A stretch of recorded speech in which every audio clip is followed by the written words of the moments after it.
all in the name.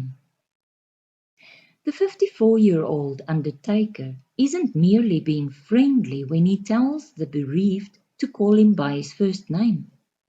Kramer Stiff is a licensed cemeterian, certified grief counselor, and marketing director for a cemetery in America. Most people think of me as Mr. Kramer, he says. Some people never know. What's in a name? Plenty, if it turns out to be your lot in life. Business ought to be brisk for a hairdresser named Barbara Trimmer or for a chef named Susan Spicer. Life should be a song for Daniel Harp, who teaches music. But no.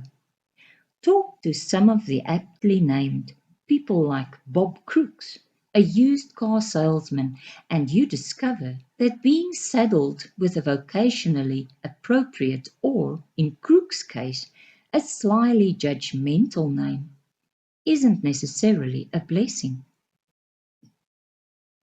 Consciously or subconsciously, they've got the essence of branding, says Alan Brew, a partner in a corporate brand consulting firm. Martin Lawyer, a legal aid attorney, tries to deflect the inevitable question before clients can even ask it. Yes, I am an attorney. And yes, lawyer is my real name. Even with that prologue, some clients still don't get it. One phoned his office demanding to speak to her attorney. When the secretary asked for a name, the annoyed woman said, "He won't tell me his real name. He makes me call him Mr. Lawyer." Chris Roach, an inspector with a pest control company, recalls the time a customer accused him of lying about his name.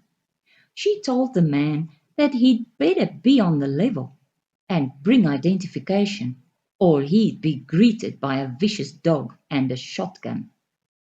For Roach, however, the main occupational hazard is lame humor.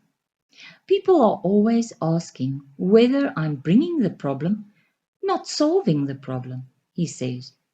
I say, if you have to deal with a roach my size, you need a net. Bruce Money, a business professor at university and a former banker, says he doesn't use his first name, Richard, because people might start calling him Rich Money. Everyone asks me how to spell it, he says, and I ask, how do you spell money? It's money as in bread, dough, that stuff in your wallet.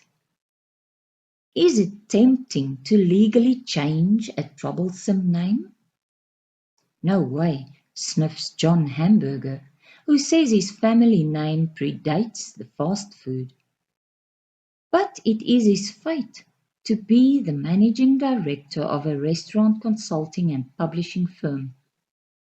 And though he can trace his lineage back several generations to Germany, some people still break into nervous giggles when he makes business calls on restaurant companies.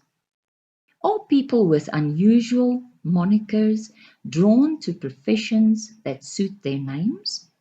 Louis Lipset, a child psychologist and university professor whose hobby is collecting names that fit, says he believes something is at work subconsciously. Beginning in childhood, having an unusual surname could easily become a repeated reminder of an interest that, by golly, could eventually become yours, Lipset says. But over and over again, people say their careers are just a coincidence.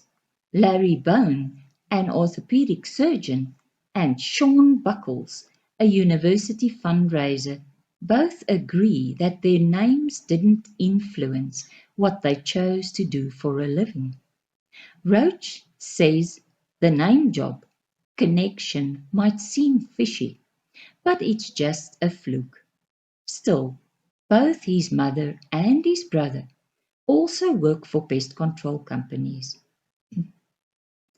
Destiny, he says, works in strange ways.